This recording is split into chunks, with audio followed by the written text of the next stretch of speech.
Spring games, round 3, baby. We've had a phenomenal last 2 slates. This weekend slate is a little bit slimmer when it comes to some of those marquee programs across the country. But nonetheless, what are we watching for in round 3 of some spring games and spring showcases this upcoming weekend? Let's start in Autzen, out there in Eugene, Oregon, man. You got Dylan Gabriel and Dante Moore also going to get some reps, I have to believe, in the spring game upcoming here for Dane Lanning and company. The thing that I'm watching for most closely is how comfortable does Dylan Gabriel look driving this car? Now, the way that you assess this, I think, personally, is what kind of decisions does he make and how quickly does he make them? Because last year, this offense was so successful, yes, because Bo Nix is a tremendous quarterback. He puts the ball on the money.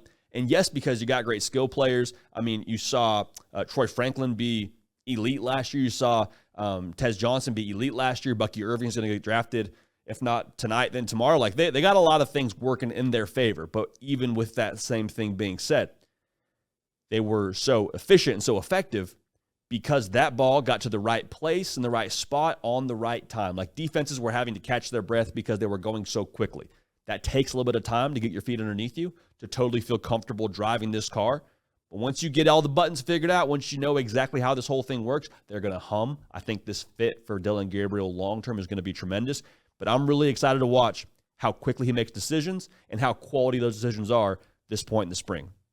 Only been a handful of practices, so you're not going to make a definitive statement, but how does he drive the car? That's what we're watching most closely out there in Eugene. Now, Colorado, man, I'm excited to watch this one too. Year 2 of the Deion Sanders era. Can we run the ball and can we protect Shedeur Sanders? I understand Colorado's defensive line is not going to be probably up to par with what you see across the Big 12, but even with that being said, you have to help Shedeur Sanders. You have to, because I think he is I'm not an NFL draft guy, but I think he is probably an NFL quarterback. I think he's probably close to being a first-round NFL quarterback. Again, not a draft guy. But at the end of the day, how many more games does Colorado win last year if you just cut the sacks for Shedeur Sanders in half? I believe he was sacked like close to 50 times. Maybe it was over 50 times last year. Like, he was running for his life when he wasn't getting sacked. If you cut that number in half, how many more games does Colorado win? Because they lost 4 by 1 score. I'm not saying they win 4 more games, but I'm saying you give yourself a better chance. Does Colorado win 5? Did they make a bowl game? I'm just saying that's a massive differentiating factor. And then in that same vein of helping Shedeur Sanders out, making this offense multidimensional, we got to be able to do something on the ground. We have to. Averaged 2.9 yards a carry last year, I believe. One of the worst averages in the country.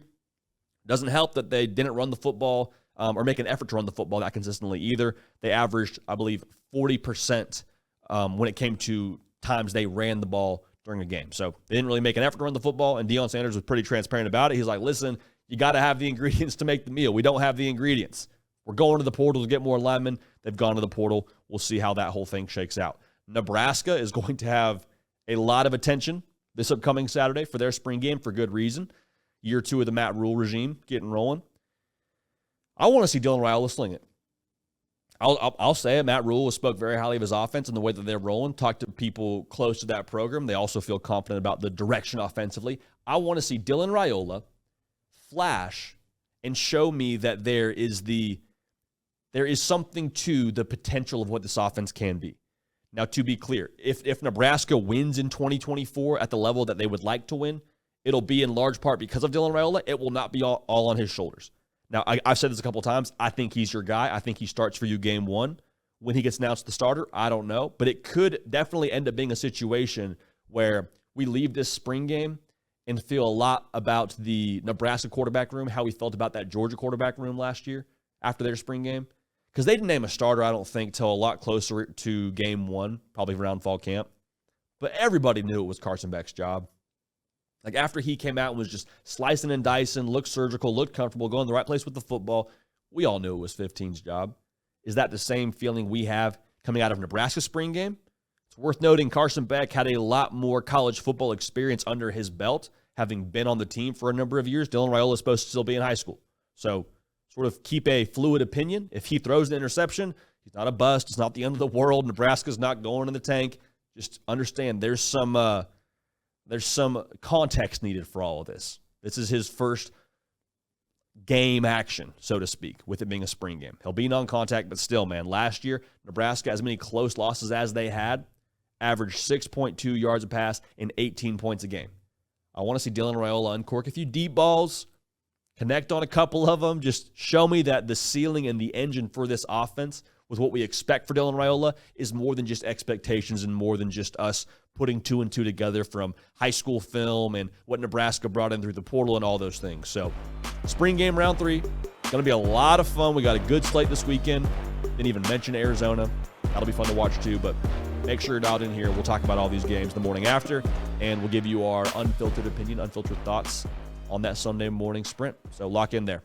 Hey, y'all. Thanks so much for watching. Subscribe to the channel here to make sure you don't miss an episode of The Hard Count. Also, be sure to check out other videos on the On3 YouTube channel.